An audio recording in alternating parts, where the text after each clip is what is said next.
హరే కృష్ణ. అందరికీ కూడా మన తెలుగు గీత కార్యక్రమానికి స్వాగతం అండి. సో కార్యక్రమం మొదలు పెట్టే ముందు ప్రార్థనలు చేద్దాము. కార్యక్రమం మొదలు పెట్టే ముందు ఇస్కాన్ శేషాద్రిపురం అధిష్టాన దేవతలైనటువంటి శ్రీ శ్రీ జగన్నాథుడు, బలదేవ, సుభద్ర మహారాణి, సుదర్శన, నితాయ్ చైతన్య, వామనదేవ్ పంచతత్వ యొక్క ఆశీర్వాదాలు తీసుకుందాం అండి. ప్రార్థనలు చేద్దాము. ఓం అజ్ఞానాతిమిరాంధస్య జ్ఞానాంజనాశలాకయా చక్షురున్మిళితం యేన తస్మై శ్రీ గురవే నమః. నమో విష్ణుపాదాయ కృష్ణప్రష్టాయ భూతలే శ్రీమతే భక్తివేదాంత స్వామినితి నామినే. నమస్తే సరస్వతి దేవి గౌరవాణి ప్రచారిణి నిర్విశేష శూన్యవాది పాశ్చాత్య దేశతారిణే.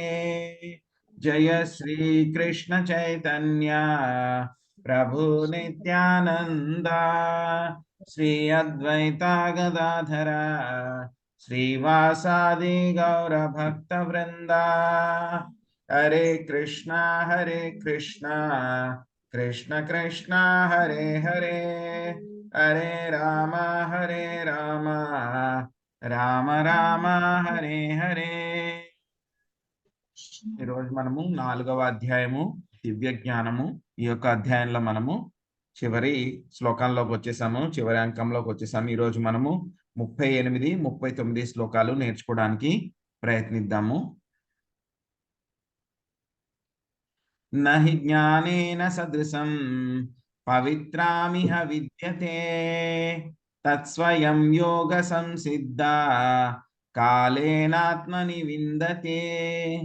ఈ జగమునందు ఆధ్యాత్మిక జ్ఞానం వలె పవిత్రమైనది, మహోన్నతమైనది వేరొక్కటి లేదు. సకల యోగముల పక్వ ఫలమైన ఆ జ్ఞానమును భక్తి యోగాభ్యాసమునందు పరిపక్వతను సాధించిన వాడు కాలక్రమమున తన యందే అనుభవించును.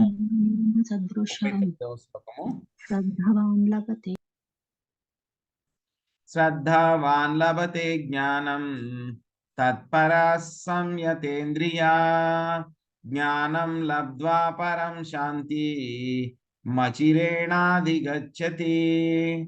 దివ్య జ్ఞాన తత్పరుడైన శ్రద్ధావంతుడు ఇంద్రియములను నియమించి అట్టి ఆధ్యాత్మిక జ్ఞానమును పొందుటకు అర్హుడగును. దానిని సాధించి అతడు శీఘ్రముగా పరమశాంతిని పొందును. సో మనము ఈ యొక్క దివ్య జ్ఞానం అనేటువంటి యొక్క అధ్యాయంలో చివరిలో స్వామి మనకి ఎలాబరేట్ గా చెప్తున్నారనమాట. ఈ యొక్క జ్ఞానం ఏమిటి, ఎందుకు ఈ యొక్క జ్ఞానం ఇంత ముఖ్యం, ఇంత ప్రాముఖ్యత ఏమిటి, దీనికి సంబంధించిన విషయాలన్నీ కూడా మనకి చెప్తున్నారు.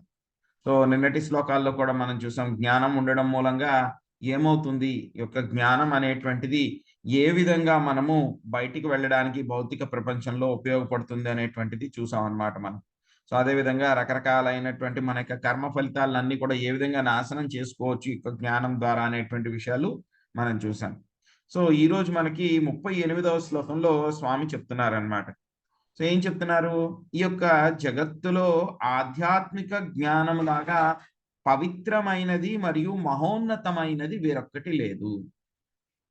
చాలా ఈ యొక్క ఆధ్యాత్మిక జ్ఞానం వలన చాలా పవిత్రమైనటువంటిది. ఆధ్యాత్మిక జ్ఞానం ఎలాంటిదంట, చాలా ప్యూర్ అన్నమాట, చాలా పవిత్రం ఇది. సో ఇంకా మళ్ళీ ఏం చెప్తున్నారు, ఇది దీనికంటే ఉత్తమమైనటువంటిది ఏమీ లేదు అని చెప్తున్నారు. సో తర్వాత ఇంకేం చెప్తున్నారు ఇక్కడ, ఎవరైతే కనుక ఈ యొక్క ఆత్మ సాక్షాత్కారము అనేటువంటి ఈ యొక్క పరిపక్వమైనటువంటి ఫలాన్ని ఎవరైతే కనుక పొందుతారో, అన్ని రకాలైనటువంటి యొక్క యోగాభ్యాసాల ద్వారా ఎవరైతే పొందుతారో వాళ్ళు ఏం పొందుతారంట, చివరిగా వాళ్ళు పొందేది ఏమిటంట, భక్తియుత సేవ. వాళ్ళు భక్తియుత సేవ అనేటువంటిది పొందుతారు. సో మనం చూస్తాం ఏంటంటే కనుక, ఏదైతే కనుక అజ్ఞానం ఉంటుందో, ఈ యొక్క అజ్ఞానము అనేటువంటిది ఏమిటి, అది ఈ యొక్క భౌతిక ప్రపంచంలో మన యొక్క బంధనానికి కారణమవుతుంది. అదే జ్ఞానం ఏదైతే ఉందో, జ్ఞానం ఏమవుతుంది, మనల్ని ఈ భౌతిక ప్రపంచంలోంచి ముక్తి సంపాదించడానికి ఈ యొక్క జ్ఞానం అనేటువంటిది ఉపయోగపడుతుంది. ఒక వ్యక్తి ఉన్నాడు అనుకోండి, వాడు పుట్టడమే జైల్లో పుట్టాడు. తల్లి ఏదో పాపం ఏదో చేసింది, ఆవిడ ఏదో శిక్ష అనుభవిస్తూ ఆవిడని జైల్లో పెట్టారు. వీడు పుట్టడమే జైల్లో పుట్టాడు. వాడు చిన్నప్పటి నుంచి వాడు జైల్లోనే ఉన్నాడు, ఎప్పుడు కూడా బయట ముఖం చూడలేదు. వాడు ఏమనుకుంటాడు, వాడి జ్ఞానం లేదు, బయట ఇంకో ప్రపంచం ఉంటుంది, ఇది జైలు అనే జ్ఞానమే లేదు.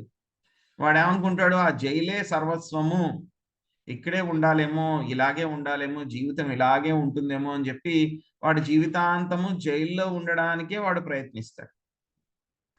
ఎవరైనా ఒక వ్యక్తి, బయట వ్యక్తి, జైలు నుంచి కాకుండా కొత్తగా వచ్చిన ఖైదీ కానీ ఎవరైనా బయట నుంచి వచ్చిన వ్యక్తి చెప్పాడు అనుకోండి అతనికి, బాబు ఇది జైలు, ఇది ఇక్కడ చాలా రెస్ట్రిక్షన్స్ అన్నీ ఉంటాయి, చాలా కష్టాలు పడాలి, బయట అయితే కనుక చాలా బాగుంటుంది, చాలా ఫ్రీడమ్ ఉంటుంది. ఎక్కడికి జైలు ఏంటి, అన్ని రెస్ట్రిక్షన్, అక్కడికి వెళ్ళలేము, ఇక్కడికి వెళ్ళలేము, అది చేయలేము, ఇది చేయలేము, వాళ్ళు పెట్టింది తినాలి, అన్నీ ఉంటాయి. కానీ బయట ఉన్నటువంటి ప్రపంచం అయితే కనుక మనకి ఏది కావాలంటే అది చేయొచ్చు, ఏ పని కావాలంటే అది చేయొచ్చు అని చేశారనుకోండి, వాడికి ఆ జ్ఞానం వచ్చింది అనుకోండి, ఏం చేస్తాడు వాడు, ఓహో నేను జైల్లో ఉన్నానన్నమాట, సో కాబట్టి నేను ఈ జైల్లోంచి బయటపడాలి అని చెప్పి వాడికి అప్పుడు ఆలోచన వస్తుంది, దానికి తగినటువంటి ప్రయత్నం వాడు చేస్తాడు. వాడికి ఆ జ్ఞానమే లేదనుకోండి, ఏమనుకుంటాడు, జైల్లోనే చాలా బాగుంది అనుకుంటాడు. అక్కడ చూస్తాడు అనమాట, జైల్లో కూడా డిఫరెంట్ కేటగిరీస్ ఉంటాయి. ఏంటో categories, first class jail, second class jail, third class jail అన్ని అక్కడ కూడా ఉంటాయి అన్నమాట. విఐపీలకు ఇచ్చే జైలు వేరే రకంగా ఉంటుంది. విఐపీ ఇచ్చే జైల్లో అయితే కనుక దాంట్లో ఏసీ, బుక్స్ చదువుకోవడానికి అటాచ్డ్ టాయిలెట్స్ అవన్నీ కూడా ఉంటాయి. అదే కొంచెం తక్కువ వాళ్ళకైతే కనుక వాడు పబ్లిక్లో ఉండాలి, సో ఏసీలు గీసీలు ఏమి ఉండవు, కటికి నేల మీద పడుకోవాలి, ఇవన్నీ కూడా చేస్తారనమాట. సో వాడేం చేస్తాడు, నేను ఈ జైల్లో ఉన్నాను అనేటువంటి జ్ఞానం తెలియపోతే కనుక వాడు ఏం చేస్తాడు, నేను సెకండ్ క్లాస్ జైలు నుంచి ఫస్ట్ క్లాస్ జైలుకి వెళ్ళాలి అని చెప్పి ప్రయత్నిస్తాడు.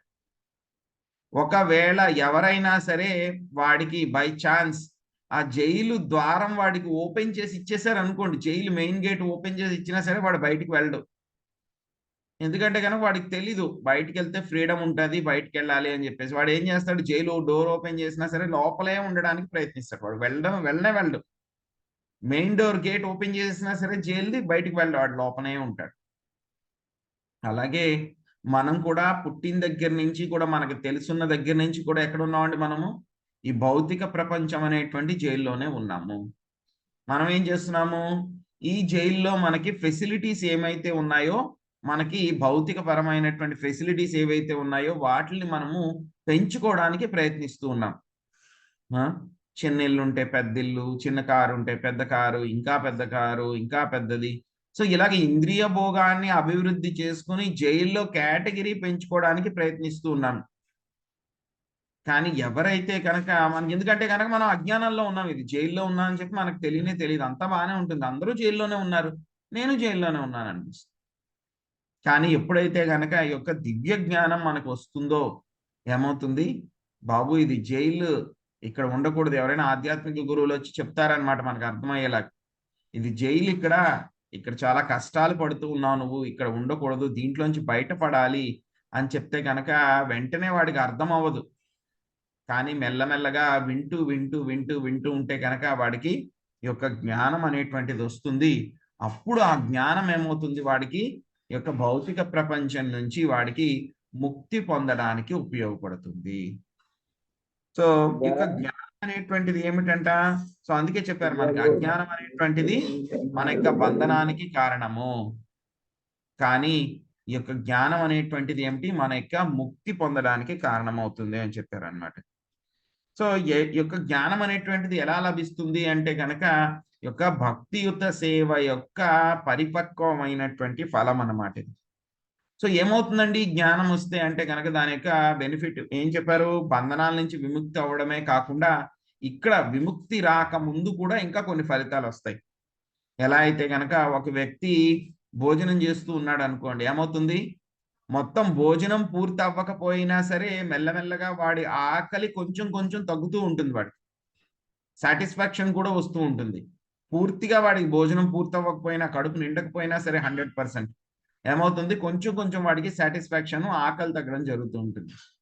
అలాగే ఈ యొక్క దివ్య జ్ఞానాన్ని పొందినటువంటి వ్యక్తి ఎవరైతే భక్తియుత సేవలో ఉన్నాడో ఈ యొక్క దివ్య జ్ఞానాన్ని పొందినటువంటి వ్యక్తి ఏమవుతుంది, మెల్లమెల్లగా వాడిలోనే వాడికి యొక్క శాంతి అనేటువంటిది దొరుకుతుంది. వాడిలోనే వాడికి శాంతి అనేటువంటిది దొరుకుతుంది. వాడు దానికోసం ఎక్కడో బయటికి వెళ్ళి వెతుక్కోక్కర్లేదు. అది వాడికి లోపల నుంచే వాడికి శాంతి అనేటువంటిది దొరుకుతుంది. ఆత్మారామ లోపల నుంచే వాడికి వస్తుంది అనమాట. సో అందుకే భగవద్గీతలో ఇంకా చివరిగా ఏం చెప్తున్నారు అని అంటే గనక ఈ యొక్క జ్ఞానము అదే విధంగా ఈ శాంతి చిట్ట చివరిగా ఎక్కడికి వెళ్తాయంట, కృష్ణ చైతన్యానికి దారి తీస్తాయంట. ఇంకా జ్ఞానము శాంతి ఎక్కడికి, కృష్ణ చైతన్యానికి దారి తీస్తాయి. ఇక్కడ చూస్తే కనుక ఎలా వస్తుందండి ఇది, ఒకేసారి వచ్చేస్తుందా, సడన్ గా వచ్చేస్తుందా, ఎన్నాళ్ళకు వస్తుందండి ఇది, ఒక రోజులోనా, 10 రోజుల్లోనా, 10 సంవత్సరాల్లోనా, జీవిత కాలమా, కొన్ని జీవితాల్లో ఎలాగా అంటే గనక స్వామి దాని గురించి కూడా చెప్పారు. ఎలా వస్తుందంట ఇది, కాలక్రమమున. కాలక్రమమున అంటే కాలేన అనేటువంటి పదాన్ని వాడారనమాట. ఎందుకు కాలేన అనేటువంటి పదాన్ని వాడారు అని అంటే గనక, సో ఎందుకు వాడారు అంటే గనక ఇక్కడ కొంతమంది ఏమనుకుంటారు అని అంటే గనక వాళ్ళు మేము సన్యాసం తీసేసుకుంటాము అంటే వాళ్ళు వేసుకునేటువంటి ఔటర్ డ్రెస్ ఏదైతే ఉందో, బయట వేసుకునేటువంటి డ్రెస్ ఏదైతే ఉందో సన్యాసం తీసేసుకుంటాం మారిపోతాం అనుకుంటారు. వాళ్ళు ఏమనుకుంటారు, సన్యాసం తీసేసుకుంటే గనక ఆటోమేటిక్ గా మాకు జ్ఞానం వచ్చేస్తుంది, మేము నారాయణుడితో సమానం అయిపోతామని అనుకుంటారు అనమాట. నారాయణుడితో సమానం అయిపోతాము అని అనుకుంటారు. కానీ వాళ్ళు తర్వాత చేసేటువంటి పనులన్నీ కూడా చాలా చెత్త చెత్త పనులన్నీ చేసి మొత్తం సన్యాసాశ్రమానికే వాళ్ళు చెడ్డ పేరు తీసుకుని వస్తారనమాట వాళ్ళు. సో కాబట్టి కాలేనా అంటే కనుక ఏంటి ఇక్కడ, ఇటువంటి అపరిపక్వమైనటువంటి సన్యాసము చెయ్యకూడదు. దీని గురించి మనకి 5వ అధ్యాయంలో స్వామి ఇంకా డీటెయిల్డ్ గా మనకి చెప్తారనమాట. సో ఇంకేం చెప్తున్నారు, ఈ కాలేనా అంటే కనుక ఏం చేయాలి, మనం పని చేయకుండా కూర్చోకూడదు. ఏ పని చేయకుండా నేను కూర్చుంటాను, పని చేస్తే కర్మలు వస్తున్నాయి కదా అని అలా కాదనమాట. ఏం చేయాలి, ఆ పనులన్నీ కూడా ఎలాగ చేయాలి, డిటాచ్డ్ వర్క్, కర్మ ఫలితాలని ఆశించకుండా మనము ఆ యొక్క కర్మలు చేయాలన్నమాట. సో అప్పుడు ఏమవుతుందంట, ఈ యొక్క దివ్య జ్ఞానం అనేటువంటిది మెల్లగా మన యొక్క హృదయంలో వస్తుంది. దీనికే మనకి యొక్క గురువాష్టకంలో పాడతారనమాట, దివ్య జ్ఞాన్ హృదయ ప్రకాశితో అని అంటారు. ఇక దివ్య జ్ఞానం అనేటువంటిది ఎక్కడి నుంచి వస్తుంది, మన యొక్క హృదయంలో అది ప్రకటితమవుతూ ఉంటుంది అన్నమాట. అది ఎలా వస్తుంది, ఎవరైతే కనుక యొక్క గురువు యొక్క పాదాలని ఆశ్రయించి స్వామి యొక్క సేవలో నియుక్తం అవుతారో వాళ్ళకి ఏమవుతుందంటే ఈ యొక్క దివ్య జ్ఞానం అనేటువంటిది మెల్లమెల్లగా వాళ్ళకి రివీల్ చేయబడుతుంది, వాళ్ళకి అర్థమయ్యేలా చేస్తుంది అన్నమాట. దివ్య జ్ఞానం అనేటువంటిది ఏదో నేను పుస్తకాలు చదివేసుకుంటాను, నేను వేదాలు చదివేసుకుంటాను, సారం చదివేసుకుంటాను, నాకు వచ్చేస్తుంది, నాకు పాండిత్యం ఉంది, సంస్కృతం తెలుసు నాకు అంటే కనుక నువ్వు చదువుకోవచ్చది, పుస్తకాలనంతా కూడా నువ్వు చదవచ్చు తీసి. కానీ ఆ యొక్క వాటిలో ఉండేటువంటి మర్మము, వాటిల్లో ఉండేటువంటి ఆ యొక్క సారాంశం అనేది నీకు వంటబట్టాలి అని అంటే కనుక అది మనము యొక్క నిష్కామ కర్మయోగము మనం చేస్తూ ఉంటే కనుక ఆ యొక్క గురువు కృష్ణుడి యొక్క కృప వలన మెల్లగా యొక్క దివ్య జ్ఞానం అనేటువంటిది మన యొక్క హృదయంలో ప్రకటితం అవుతూ ఉంటుంది అన్నమాట. ఇంకా చెప్పాలంటే గనక మనకి పాండిత్యం లేకపోయినా, చదువు అంత సరిగ్గా రాకపోయినా సరే, ఎప్పుడైతే కనుక మనం గురువు గారి యొక్క పాదాలని పట్టుకుని ఉంటే కనుక ఆ యొక్క భక్తి చేస్తూ ఉంటే కనుక ఆటోమేటిక్ గా వేదాల యొక్క సారాంశం అంతా కూడా నీకు అర్థమైపోతుంది నీ యొక్క హృదయంలోకి అన్నమాట. వేదాల యొక్క సారాంశం అన్నమాట. సో కాబట్టి దీంట్లో మనం తెలుసుకోవాల్సింది ఏంటంటే కనుక మనం కర్మలు చేస్తూ ఉంటే కనుక దాని యొక్క కర్మ ఫలితాల పట్ల ఆసక్తి లేకుండా చేస్తూ ఉంటే కనుక ఈ యొక్క దివ్య జ్ఞానం అనేటువంటిది మన హృదయంలో ఇది ప్రకటితం అవుతుంది, మన యొక్క హృదయంలో ప్రకటితం అవుతుంది. అది ఎలాగా, కాలేనా, మెల్లిమెల్లిగా అది ప్రకటితం అవుతుంది అన్నమాట. మరి ఎవరు ఈ యొక్క జ్ఞానాన్ని పొందుతారు, పొందడానికి వాళ్ళకి ఉండాల్సినటువంటి అర్హతలు ఏమిటి, ప్రతి ఒక్కరికి వచ్చేస్తుంది ఈ యొక్క జ్ఞానము, ఎలా పొందాలి అనేటువంటి విషయాలను కూడా మనకి స్వామి 39వ శ్లోకంలో చెప్పారన్నమాట. ఈ యొక్క జ్ఞానము పొందడానికి కూడా కొన్ని అర్హతలు చెప్పారన్నమాట. సో అవేంటి, మొట్టమొదటిది శాస్త్రాల పైన నమ్మకం అనేటువంటిది ఉండాలి. శాస్త్రాల పైన నమ్మకం అనేటువంటిది ఉండాలి. సో రెండవది ఏంటి, ఈ యొక్క పద్ధతి ఏదైతే ఉందో, నిష్కామ కర్మయోగం యొక్క పద్ధతి ఏదైతే ఉందో దానిలో వాడు శ్రద్ధ ఉండాలి, వాడికి శ్రద్ధావంతుడై ఉండాలన్నమాట. మూడవది ఏంటి, వాడికి ఇంద్రియ నిగ్రహము ఉండాలి. ఈ యొక్క 3 రకాలు ఉంటే కనుక వాడికి మాత్రమే యొక్క జ్ఞానం వస్తుంది, వాడికి జ్ఞానం వస్తుంది. సో నమ్మకం అంటే కనుక ఏంటి నమ్మకము అంటే కనుక మనకి చెప్తున్నారన్నమాట. ఏం చెప్తున్నారు? ఈ యొక్క నమ్మకం అనేటువంటిది ఎవరైతే కనుక వాళ్ళకి ఈ యొక్క కృష్ణ చైతన్య కార్యక్రమాలు ఏవైతే ఉన్నాయో, భక్తియుత సేవ ఏదైతే కనుక చేస్తున్నామో ఆ చెయ్యడం వలన నాకు అన్నిటికంటే కూడా పరమ ఉత్కృష్టమైనటువంటి యొక్క పెర్ఫెక్షన్ అన్నమాట, పరిపూర్ణత అనేటువంటిది లభిస్తుంది. ఈ యొక్క కృష్ణ చైతన్య మార్గంలో నేను వెళ్ళడం మూలంగా నాకు అన్నిటికంటే కూడా పరమ ఉత్కృష్టమైనటువంటి పరిపూర్ణత నా జీవితానికి లభిస్తుంది అనేటువంటి భావన కలిగి ఉండడమే యొక్క నమ్మకం అనేటువంటిది అన్నమాట. అంటే యొక్క కృష్ణ చైతన్యాన్ని పాటిస్తే కనుక నాకు అన్నిటికంటే కూడా చాలా ముఖ్యమైనటువంటిది, పరిపూర్ణమైనటువంటిది, హయ్యెస్ట్ ఏదైతే ఉందో అది దొరుకుతుంది అనేటువంటిది ఒకటి మనకు ఆలోచన ఉండాలి. ఓకే, సో ఆ తర్వాత మనకి ఎలా వస్తుందండి మరి ఈ యొక్క నమ్మకం అనేటువంటిది? నమ్మకం అనేటువంటిది ఎలా వస్తుంది అంటే కనుక 2 చెప్తున్నారనమాట. ఒకటి యొక్క భక్తియుత సేవ చేయడము, రెండవది హరే కృష్ణ మహామంత్రాన్ని జపించడం. హరే కృష్ణ కృష్ణ కృష్ణ హరే హరే, హరే రామ రామ రామ హరే హరే. ఏం చేస్తుంది? ఈ యొక్క హరే కృష్ణ మహామంత్రాన్ని జపించడం మూలంగా చేతో దర్పణ మార్జనం, మనకి హృదయంలో ఏదైతే కనుక మలినాలు దుమ్ము ఏదైతే ఉందో కొన్ని జన్మల నుంచి అదంతా కూడా మనకి తొలగిపోతుంది అన్నమాట. సో ఇంకేం చెప్తున్నారు మనకి చూసాం. రెండవ విషయం ఏమిటి, మనకి శ్రద్ధ అనేటువంటిది ఉండాలి. శ్రద్ధ అనేటువంటిది లేకపోతే కనుక మనకి యొక్క జ్ఞానం అనేటువంటిది రాదు. స్వామి కూడా మనకి చెప్పారు, 9వ అధ్యాయంలో 3వ శ్లోకంలో చెప్తారు, అశ్రద్ధదానాః పురుషా ధర్మస్యాస్య పరంతప అప్రాప్య మాం నివర్తంతే మృత్యు సంసార వర్త్మని. ఏం చెప్పారు అక్కడ స్వామి? ఓ శత్రుంజయుడా, ఈ భక్తియుత సేవ యందు శ్రద్ధ లేని వారు నన్ను పొందలేరు కనుక వారి భౌతిక జగమునందు జనన మరణ మార్గమునే తిరిగి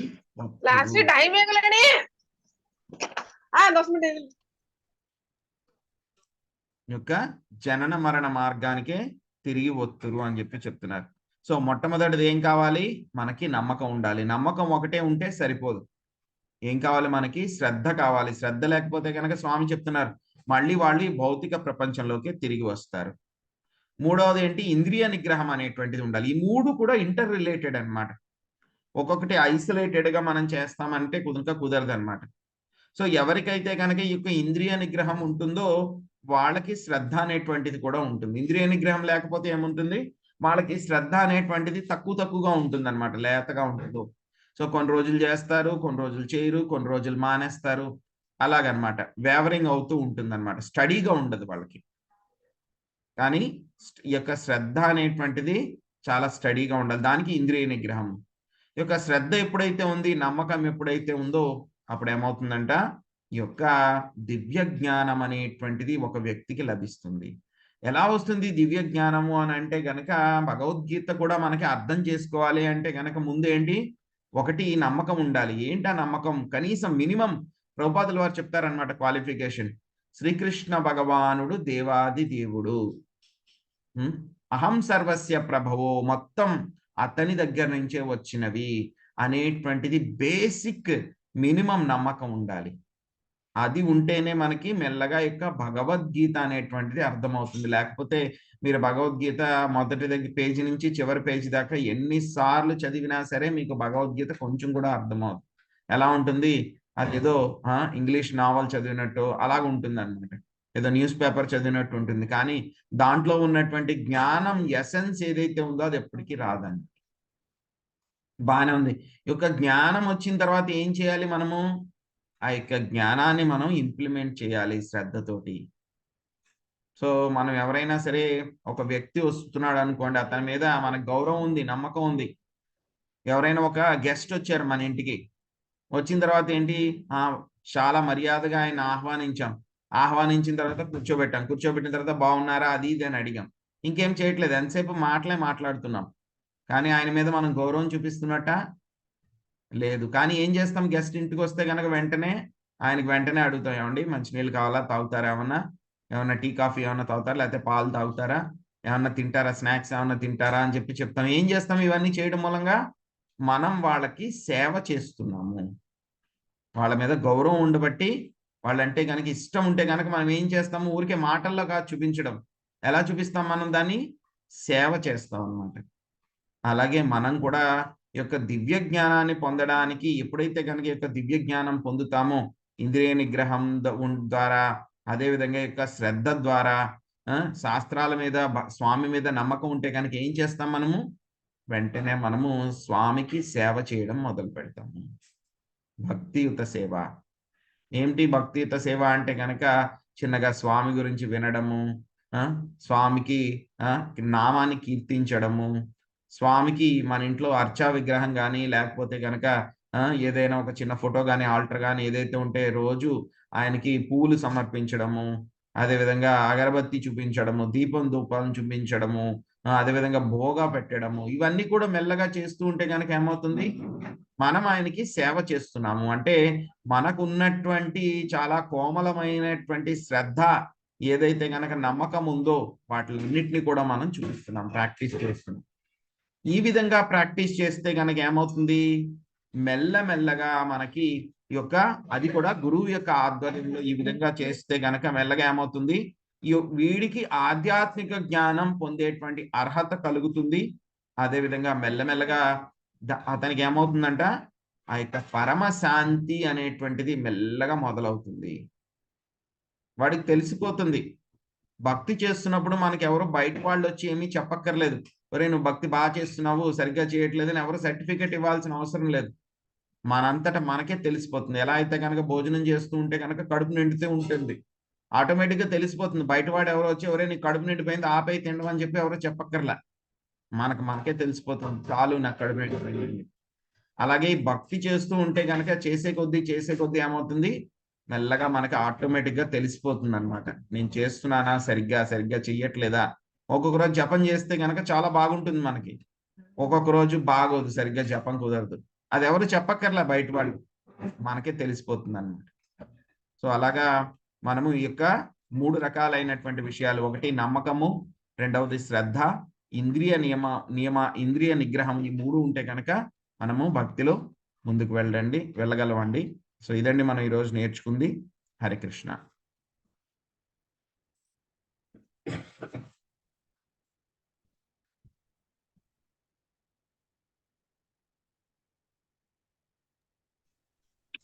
హరే కృష్ణ ప్రభుజీ, దండవాద ప్రణామం. హరే కృష్ణ. హరే కృష్ణ. యూట్యూబ్ లో పెడుతున్నారా ప్రభు? ఉంటున్నాయండి, ఇవన్నీ కూడా యూట్యూబ్ లో అప్లోడ్ అవుతాయి. హరే కృష్ణ ప్రభుజీ, దండవత్ ప్రణామం. హరే కృష్ణ. దండవత్ ప్రణామం. హరే కృష్ణ ప్రభుజీ, దండవత్ ప్రణామం. హరే కృష్ణ.